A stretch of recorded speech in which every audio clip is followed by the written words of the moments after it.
తునిలో CH అగ్రహారం గ్రామంలో ఒక పాప మిస్ అయినకు సంబంధించిన అంశం వారం 10 రోజులుగా చర్చ జరుగుతోంది. ఈరోజు 8వ రోజు ఆ పాప మిస్ అయిపోయి జ్ఞానేశ్వరి అలియాస్ జాహ్నవి ఎవరైనా ఇటువంటి చిన్నారిని తీసుకెళ్లి ఉంటే కనుక 8 రోజులు గడుస్తున్నా కూడా ఈ అమ్మాయి ఇంకా రాలేదు. అండ్ ఎవరైనా తీసుకువెళ్ళి ఉంటే కనుక ఈ అమ్మాయి బ్రతికుండే అవకాశం ఉంది. లేదు ఆ అమ్మాయి ఎక్కడైనా ఆ పొదల్లో ఆ మామిడి చెట్ల మధ్యలో లేకపోతే అక్కడ ఆయిల్ ఫామ్స్ మధ్యలో ఉన్నా కూడా ఒకవేళ అమ్మాయి కనుక I'm sorry to say this word but చనిపోయి ఉంటే కనుక ఇప్పటికైనా ఆచూకీ లభించేది. కానీ అటువంటిది ఏది జరగలేదంటే ఆ అమ్మాయి సేఫ్గానే ఉందనే రకంగా పోలీసులు కుటుంబం భావిస్తోంది.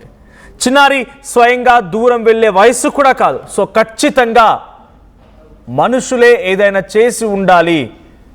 అందుకే జీడి మామిడి తోటకు సంబంధించి వెళితే అక్కడ కొంతమంది కార్మికులు పనిచేయడానికి వచ్చారో వాళ్ళే ఏదైనా చేసి ఉంటారా, లేదంటే ఎవరైనా ఖచ్చితంగా అమ్మాయిని కిడ్నాప్ చేసి ఉంటారా?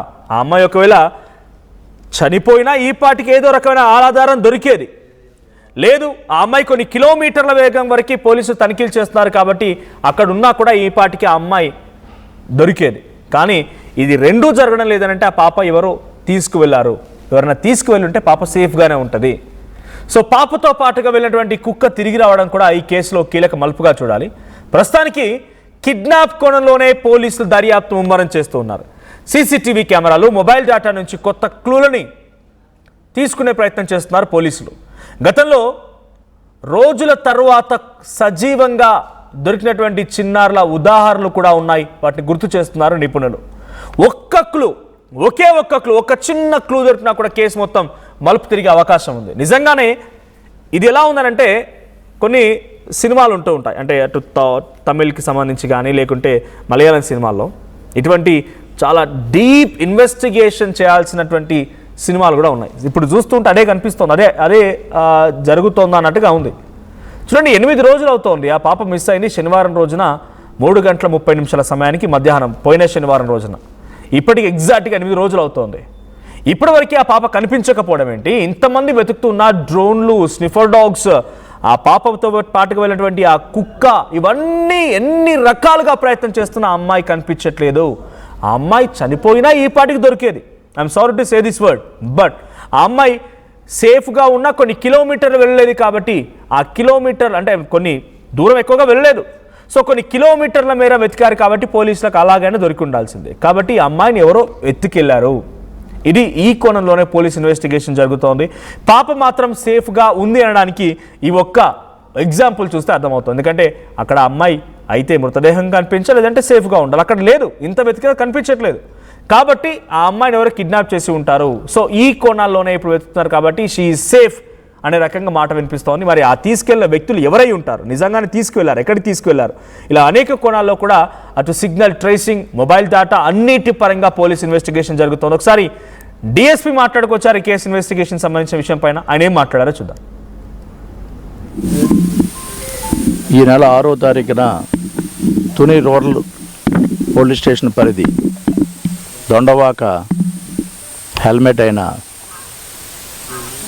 సిహెచ్ అగ్రహారం గ్రామంలో అమ్మిరెడ్డి గారి 50 ఎకరాల పామాయిల్ తోటలో తోటమాలిగా పనిచేస్తున్న శుంకర గణేష్ వారి దంపతుల 2 సంవత్సరాల ఆడపిల్ల ఆ రోజు మధ్యాహ్నం 12 గంటలకి తోటలో ఆడుకుంటూ వాళ్ళ పెంపుడు కుక్కతో పాటు అదృశ్యం అవడం, దానిపై తుని రూరల్ పోలీస్ స్టేషన్లో గర్ల్ మిస్సింగ్ కేసుగా నమోదు చేసి ఆ దర్యాప్తు భాగంగా ఆ రోజు నుండి మా కాకినాడ ఎస్పీ శ్రీ బిందు మాధవ్ గారి ఆదేశాల మేరకు సెర్చింగ్ ఆపరేషన్ స్టార్ట్ చేశాం. దీంట్లో పెద్దాపురం సబ్ డివిజన్ సిబ్బంది, హోంగార్డ్ నుండి డిఎస్పీ వరకు, అలాగే ANS party, QRT party, dog squad, drones, SDRF collector గారు పంపించారు. ఇన్ని టీమ్స్తోని ప్రతి అణువణువు జల్లెడు బట్టి చేసినట్టుగా గాలించాము. ఆ గాలింపు చర్యల్లో ఇంకా కంటిన్యూ చేస్తున్నాము. అలాగే ఆ మిస్సింగ్ గర్ల్ తండ్రికి ఎవరైనా విరోధులు ఉన్నారా, ఆర్థిక లావాదేవీలు ఉన్నాయా, ఆ యాంగిల్ కూడా మేము దర్యాప్తు చేసాం. అలాగే టెక్నికల్ ఎవిడెన్స్ అంటే టవర్ డంప్ అవని, సిడిఆర్లు, సీసీ ఫుటేజ్లు, ఎన్ రూట్లో ఉన్నటువంటి ఈ తోట నుండి బస్టాండ్ కానీ రైల్వే స్టేషన్ కానీ ఇటు నర్సీపట్నం కానీ హైవే మీదకి కానీ ఈ ఎన్ రూట్లో ఉన్నటువంటి సీసీ కెమెరాలన్నీ వెరిఫై చేసాం. అలాగే ఇక్కడ గతంలో పనిచేసి మానివేసినటువంటి ఆ కూలీలు కూడా ప్రశ్నించి ఇక్కడ విధానం వీళ్ళు చేసింది ఆ టైంలో చేసినప్పుడు ఏమైనా అనుమానితులు ఇక్కడికి వచ్చారా, వీళ్ళతో ఇక్కడ తోటలో పనిచేసే. సో ఇక్కడ పోలీసులు చెప్తున్న ప్రకారంగా అనుమానితులు అంటే అక్కడ పని చేయడానికి వచ్చిన వారిని అనుమానితులుగా గుర్తిస్తున్నారు, అనుమానితులుగా వారిని పరిగణిస్తూ వారిని ఇప్పుడు పట్టుకునే అవకాశం కూడా ఉంది. సో అక్కడ 3-4 రోజులుగా లేదా వారం రోజులుగా ఎవరు పనికి వచ్చారు, ఎక్కడెక్కడ పనులు చేశారు, ఏ రకంగా వచ్చారు, ఎక్కడి నుంచి వచ్చారు, వాళ్ళ యొక్క ప్రజెంట్ ఎక్కడున్నారు, ఇలా అనేక కోణాల్లో కూడా పోలీసు వెతికే అవకాశం ఉంది. మా ప్రతినిధి ప్రకాష్ లైవ్లో సిద్ధంగా ఉన్నారు. ప్రకాష్, సో అమ్మాయి సేఫ్, ఎందుకంటే ఆ అమ్మాయి ఈ పాటికే సజీవంగా ఉన్నా దొరికేది, లేదంటే తను ఏదైనా ఇబ్బంది పడిపోయి ఐఎమ్ సారీ బట్ చనిపోయినా కూడా దొరికేది. కానీ ఆ అమ్మాయి ఎక్కడా కనిపించట్లేదు, కొన్ని కిలోమీటర్ల మేర పోలీసు వెతుకుతున్నారు కానీ ఆచూకీ లేదు. అంటే ఎవరైనా అక్కడికి వచ్చినటువంటి కార్మికులు అనుమానితులే ఈ యొక్క రకంగా అమ్మాయిని అపహరించి ఉంటారనే కోణంలో పోలీస్ దర్యాప్తు కొనసాగుతోంది. సో వాళ్ళ రికార్డ్స్ని, వాళ్ళ డీటెయిల్స్ ఎలా కనుగొనబోతున్నారు, అక్కడికి వచ్చినటువంటి కార్మికులని ఎలా గుర్తించబోతున్నారు? పాప 6 రోజులు దాటిపోయింది. సరిగ్గా ఇదే రోజు శనివారం 11:30 ప్రాంతానికైతే పాప అదృశ్యమైనటువంటి పరిస్థితి ఉంది. అయితే పాప ఏమైందనేది కూడా ప్రతి ఒక్కరిలో కూడా గత వారం రోజుల నుంచి కూడా తొలిచివేస్తున్నటువంటి ప్రశ్న. పాప ఎవరైనా కిడ్నాప్ చేసారా, లేదంటే ఒక అటవీ జంతువులు ఏమైనా తీసుకెళ్ళాయా అనే కోణంలో అన్ని కోణాల్లో కూడా దర్యాప్తు అయితే చేశారు. కానీ చివరికి ఇన్ని రోజులు అలా మీరన్నట్టుగా పాపకి ఏమన్నా జరిగి ఉండి ప్రాణాలతో లేకపోతే కనీసం ఏదో ఒక ఆనవాళ్ళు అయితే దొరికేది, కానీ దొరకలేదు. కానీ ఇప్పటికే కుక్క దొరికింది, కుక్కకు సంబంధించిన జీపీఎస్ అమర్చారు, ఆ చుట్టుపక్కల ప్రాంతాల్లోనే కుక్క దొరికింది. కానీ పాప ఎక్కడుందనేది కూడా తెలియని పరిస్థితి ఉంది. ఈ నేపథ్యంలోనే కేవలం ఆ చుట్టుపక్కల ఉన్న వారిని కూడా విచారణ 1-2 సార్లు విచారణ చేపడుతున్నారు. అలాగే పాప కిడ్నాప్ కోణంలోనే ప్రస్తుతం పోలీసులు విచారణ అయితే వేగవంతం చేశారని చెప్పాలి. ఎందుకంటే ఎవరన్నా పాపని 20 నిమిషాల వ్యవధిలోనే పాపని అయితే తీసుకెళ్లినటువంటి పరిస్థితి ఉంది. అంటే ప్రధానంగా ఆ రోజు తన తండ్రి ఆ పాపని ఎక్కడైతే ఆ సిహెచ్ అగ్రహారంలో తన ఇంటి వద్ద 11:30 ప్రాంతంలో అయితే డ్రాప్ చేశారు. అక్కడి నుంచి తన బైక్ మీద తన గుమస్తా పాటు వెళ్ళిపోయారు. ఆ గుమస్తాతో కూడా మనం మాట్లాడిన నేపథ్యంలోనే పాపని 20 నిమిషాలు అంటే మేము వెళ్ళి 20 నిమిషాలు అవుతుంది, 20 నిమిషాల్లో కొబ్బరి బొండాలు తీసుకుని మేము అటువైపు వెళ్ళిపోయాము. ఆ 20 నిమిషాల తర్వాత మాకు మళ్ళీ పాప తండ్రి ఎవరైతే ఉన్నారో గణేష్ ఫోన్ చేసి పాప కనపడడం లేదని కూడా ఒక 20 నిమిషాలు 30 నిమిషాల వ్యవధిలోనే నాకు ఫోన్ చేశారని కూడా అతను కూడా చెప్పడం జరిగింది. ఈ నేపథ్యంలోనే అలాగే ఎటువంటి ఒకవేళ ఏదైనా అడవి జంతువు తీసుకెళ్లి ఉంటే అక్కడ కుక్క అరుపులు వినబడతాయి, కానీ ఆ ప్రాంతంలో ఎవరు మాట్లాడినా సరే మాటలు వినబడతాయి. కానీ ఎటువంటి అరుపులు లేవు. 20 నిమిషాల్లో జరిగిందంటే కేవలం పాపని ఎవరైనా అక్కడ ఉన్నటువంటి పనికి వచ్చిన వారు కావచ్చు, ఆ జీడిమామిడి తోటలో ఎక్కల ఏరుకొనకు వచ్చిన వాళ్ళు కాబట్టి అక్కడ ఉన్నటువంటి ద్విచక్ర వాహనాలు వెళ్లే అవకాశం కూడా ఉంది. ఈ నేపథ్యంలో ఎవరో పాపని లిఫ్ట్ చేశారనే కోణంలోనే ఇప్పుడు కిడ్నాప్ ప్రధానంగా పాప ఇప్పుడు అందరూ కూడా ఏదైనా జరుగుంటే ఇప్పటికే తెలిసిపోయాను. పాపని ఎక్కడైనా ఏదన్నా కనీసం ఆ యొక్క ఆనవాళ్ళు ఏదో దొరుకును, కానీ ఇప్పుడు ఎటువంటి ఆనవాళ్ళు దొరకలేదు. పోలీసులు మొత్తం జల్లెడ పెట్టినా సరే దొరకకపోవడంతోనే కేవలం కిడ్నాప్ కోణమే ఇప్పుడు ప్రధానంగా కీలకంగా మారింది. పాప సజీవంగా ఉండాలంటే అది కూడా కిడ్నాప్ జరిగి ఉంటేనే. వాళ్ళు తీసుకెళ్లిన వారు మరి కిడ్నాప్ జరిగి ఉంటే వెంటనే కుక్క వచ్చే అవకాశం ఉంటుంది కదా అనుకుని ఈ కోణం కూడా ఆలోచిస్తున్నారు. కిడ్నాప్ చేసిన వారు ఎవరైతే ఉన్నారో అలాగే పాపను ఎత్తుకెళ్లే క్రమంలోనే కుక్క వాళ్ళతో పాటు పరుగులు తీసి వాళ్ళు వెళ్ళే బండి మీద వెళ్తే బైక్ మీదే వెంబడిస్తూ దూర ప్రాంతం వెళ్ళి అలసిపోయి తనైతే తిరిగి వెనక్కి వచ్చి ఉంటుంది అనేది కూడా అదో కోణం కూడా ఆలోచిస్తున్నారు. ఒకవేళ కుక్కకు ఇప్పుడు జీపీఎస్ అమర్చారు, జీపీఎస్ అమర్చిన నేపథ్యంలోనే ఆ కుక్క ఆ జీపీఎస్ ఏదో వెంబడించిన ప్రాంతానికి ఎందుకు వెళ్తుందనే అనుమానం కూడా ఉంది. ఎందుకంటే వాళ్ళు అంత దూరం తీసుకుని వెళ్ళి ఉంటే కుక్క వాళ్ళు వెంబడించి ఉంటే అదే ప్రాంతానికి వాళ్ళు నిజంగా కుక్క గాయపరిచి ఉంటే కుక్క మళ్ళీ అదే ప్రాంతానికి ఎందుకు వెళ్తుంది, వాళ్ళ ఇబ్బంది పెట్టినటువంటి ప్రాంతానికి అనేది కూడా కొంతమంది చెప్తున్నటువంటి వాదన.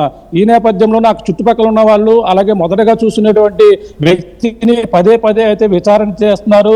అలాగే కిడ్నాప్ ప్రధానంగా పాపను ఎత్తుకెళ్లి ఉంటారనేదే ప్రధానంగా ఇప్పుడు అనుమానిస్తున్నటువంటి విషయం. అలాగే సిహెచ్ అగ్రహారం అలాగే దొండవాక ఈ యొక్క ప్రాంతాలలో అనుమానితులను ఇప్పుడు ప్రస్తుతం కొంతమంది అనుమానించారు. వాళ్ళనైతే ఆ యొక్క కాల్ డేటా అంటే ఆ యొక్క ప్రాంతంలో పాప మిస్ అయినటువంటి ప్రాంతంలో ఎవరు కంటిన్యూగా ఫోన్లో మాట్లాడారు, ఆ ఫోన్లో మాట్లాడిన సంభాషణలు అలాగే ప్రధాన ఎంతసేపు మాట్లాడారు, ఎన్ని గంటలు మాట్లాడారు, అలాగే తండ్రి ఫోన్ నుంచి ఎవరితో మాట్లాడారు, అలాగే తల్లి ఫోన్ నుంచి ఎవరితో మాట్లాడారు. ఈ కోణంలో పోలీసులు అయితే ఆ టెక్నికల్ ఎవిడెన్స్ ని సేకరించే పనిలో అయితే నిమగ్నమయ్యారు. అంతేకాకుండా అక్కడ ఉన్నటువంటి అనుమానితులు ముఖ్యంగా ఆ జీడిపిక్కలో వేరుకునేందుకు కొండ ప్రాంతానికి తిరిగిన వ్యక్తులపైన ప్రస్తుతం మనం కూడా చూసాం. ఆర్టీవీ ఆ జీడిపిక్కల కొండ ప్రాంతానికి వెళ్తే ఇద్దరు చెప్పులు జత చెప్పులు కూడా కనిపించాయి. ఈ మహిళలకు సంబంధించిన ఒక చెప్పులు కూడా మనం కొండపైన చూసాం. ఆ యొక్క ప్రాంతాలు అంటే ఎవరైనా ఈ జీడిపిక్కలకు వచ్చిన వాళ్ళు వదిలి ఉండొచ్చు, లేదంటే పాపని రెక్కి నిర్వహించే క్రమంలో పాపని ఎత్తుకెళ్లేందుకు అక్కడ ఏమైనా నక్కి ఉండే అవకాశం కూడా ఉంది. ఈ నేపథ్యంలోనే ప్రస్తుతం అయితే పాప అయితే సజీవంగానే లైవ్ లోనే ఉంది. పాప ఎవరో కిడ్నాప్ చేశారు అని కూడా అనే అనుమానం అయితే వచ్చింది. తల్లి కూడా ఇదే చెప్తుంది. తను పాప అయితే నాకు తెలుస్తుంది, పాపనే ఎవరో తీసుకుని వెళ్ళారు, దయచేసి నాకు ఇచ్చేయండి, నాకు పాప మీపై ఎటువంటి కేసులు కూడా పెట్టం, అలాగే మేము మీపై ఎటువంటి ఇబ్బందులు కూడా పెట్టం, మీకు ఎక్కడ మా ఇంటి గేటు వద్ద రాత్రి సమయంలో వదిలేయండి. గతంలో కూడా చూసాం కొన్ని కిడ్నాప్ ఘటనలో మండపేట ప్రాంతంలో కూడా ఇదే తరహాలో కూడా కిడ్నాప్ జరిగింది. తెల్లవారేసరికి 4 రోజుల తర్వాత ఒక ఇటుకల బట్టి వద్ద బాబుని వదిలేసి అప్పట్లో జస్జిత్ చాలా మండపేటలో చాలా సంచలనంగా మారింది కిడ్నాప్ కోణం. అది కూడా ఈ విధంగానే తెలియని పరిస్థితి, ఎవరో తెలిసిన వారే కిడ్నాప్ చేశారని కూడా అనుకున్నారు. ఆ విధంగానే ఆ బాబుని అయితే అక్కడ వదిలేసి వెళ్ళిపోయారు. తెల్లవారేసరికి బాబు అక్కడ సజీవంగా కనిపించినటువంటి పరిస్థితి ఉంది. అది ఆ విధంగా క్లోజ్ అయింది. ఇది కూడా ఆ విధంగా క్లోజ్ అయ్యే అవకాశాలు అయితే ఉన్నాయి. పాపని ఇప్పుడు ఎవరైనా ఎత్తుకెళ్ళి ఉంటే మాత్రం ఏదో ప్రాంతంలో ఖచ్చితంగా వదిలే అవకాశం ఉంది. నిన్నటి వరకు కూడా వాళ్ళు పాప ఏ అడుగు జంతువు ఎత్తుకెళ్ళింది, అందుకనే పాప ఇంకా రాలేదు, పాప ఏదో కొండ చెలువు మింగేసి ఉంటుంది, ఇటువంటి అనుమానాలు అయితే మాత్రం వాళ్ళు సేఫ్ జోన్ లో ఉండి ఇప్పటి వరకు కూడా ఉన్నారు. కానీ పోలీసులు ప్లాన్ బి మార్చారు. ఇప్పటి వరకు కూడా అవన్నీ కూడా జల్లెడ పెట్టారు. ఇవన్నీ కూడా కొండ ప్రాంతాన్ని మొత్తం అనువనువు కూడా పరిశీలించారు. కానీ ఎక్కడ కూడా దొరకని పరిస్థితి కనబడుతుంది. ఇప్పుడు ప్లాన్ బి పోలీసులు అయితే అమలు చేస్తున్నారు. పాప కోసం అయితే ఎక్కడ ఇప్పుడు కిడ్నాప్ కోణమే ప్రధానంగా కీలకంగా ఉంది. ఆ కిడ్నాపర్లు ఎవరైనా సరే పట్టుకుని తీరుతామని పోలీసులు ఛాలెంజ్గా చాలా ఈ కేసును అయితే తీసుకున్నారు. ఏదంటే ఏదో ఒకటి క్లూ దొరకాలి కదా అనే కోణమే ఉన్నప్పటికీ కిడ్నాప్ కోణమే ప్రధానంగా కీలకంగా మారింది. పాపను ఎత్తుకెళ్ళింది ఆ చుట్టుపక్కల తిరిగినటువంటి పనికి వచ్చిన వారు, ఆ యొక్క కొండ ప్రాంతాల్లో తిరిగిన వాళ్ళు, వీళ్ళంతా కలిపి ఇప్పుడు ఈ యొక్క ప్రాంతంలోనే సంచరిస్తున్నటువంటి పరిస్థితి ఉండే అవకాశం ఉంది. వాళ్ళే ఎత్తుకెళ్ళి ఉంటారని కూడా చెప్పుకొస్తున్నారు. కుక్కను మనం చూసాం. ప్రధానంగా ఆ పెంపుడు కుక్క దొరికిన వెంటనే దానికి క్లాత్ కప్పారు. క్లాత్ కప్పి ఆ స్మెల్ ఆధారంగా పోలీసు జాగిలానికి చూపిస్తే ఆ కుక్క నేరుగా ఆ యొక్క పామాయిల తోటలోంచి కుక్క వెళ్ళినటువంటి మార్గం నుంచి అటువైపు అయితే వెళ్ళడం జరిగింది. అటువైపు నుంచి 10 కిలోమీటర్ల వరకు కూడా ప్రయాణం చేసింది కుక్క. ఆ 10 కిలోమీటర్లు కూడా కొండపైన ప్రయాణం చేయడం అనేది కూడా కొంచెం అది కూడా మిస్టరీగా ఉంది. అంటే ఈ పోలీస్ జాగిలం 10 కిలోమీటర్ల వరకు కూడా కొండ ప్రాంతానికి వెళ్ళి ఆ యొక్క ప్రాంతంలో తిరిగి మళ్ళీ వెనక్కి వచ్చింది. అంటే ఈ క్రమంలో కుక్క మరి పెంపుడు కుక్క అంత దూరం వరకు ఎలా ట్రావెల్ చేసిందని కూడా మరొక క్వశ్చన్ గా ఉంది. ఏదేమైనా కొంచెం మిస్టరీగా ఉన్నప్పటికీ అప్పుడు వరకు కూడా ప్లాన్ బి ప్రస్తుతం పోలీసులు అమలు చేసి కిడ్నాప్ కోణం ఎవరో లిఫ్ట్ చేస్తుంటారు. 20 నిమిషాల వ్యవధిలో పాప ఒకవేళ ఏదైనా జంతువు చేస్తే అక్కడ కేకలు వినబడతాయి, కనీసం కుక్క అరుపులు వినబడతాయి, కానీ ఏమి వినబడలేదంటే ఎవరో ఈ విధంగా వచ్చి పాపని చిన్న పాప కనీసం ఒంటి మీద కేవలం జుబ్బా మాత్రమే ఉంది, చేతికి బ్లాక్ ఏదైతే నల్లపూసలదో కాళ్ళకు పట్టీలు మాత్రమే ఉన్నాయి. అంటే ఎవరైనా తీసుకెళ్లే కోణంలో పాపని చాలా సింపుల్ గా 2.5 సంవత్సరాలు అంటే పాప 2 సంవత్సరాలు దాటింది అంతే. చాలా సింపుల్ గా పాపను ఎత్తుకెళ్లే అవకాశం ఉంటుందని కూడా చెప్పుకొస్తున్నారు. ఆ కోణమే ప్రస్తుతం కీలకంగా మారింది. మరి ఈ రోజు సాయంకాలానికి ఏదో ఒక అవకాశం వచ్చే అవకాశం ఉందని కూడా పోలీసులు ఈ క్లూ కోసం అయితే ప్రస్తుతం గాలిస్తున్నారు.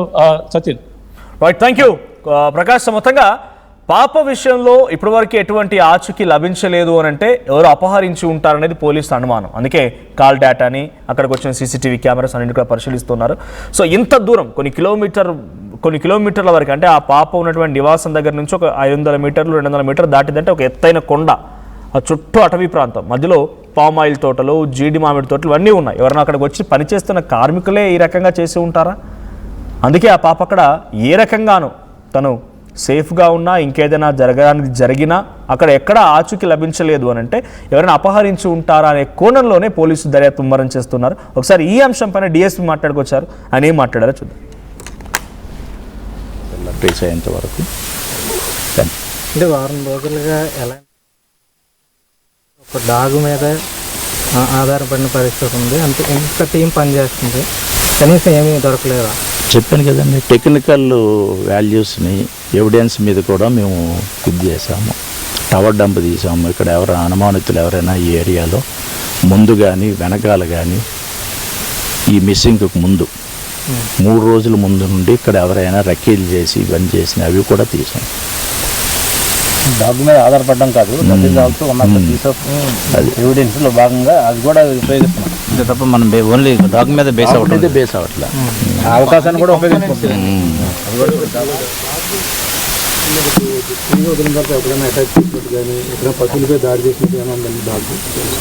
ఇప్పుడు ఈ డాగ్ ఎక్కడ చేయలేదండి, ఎక్కడ చేయలేదు.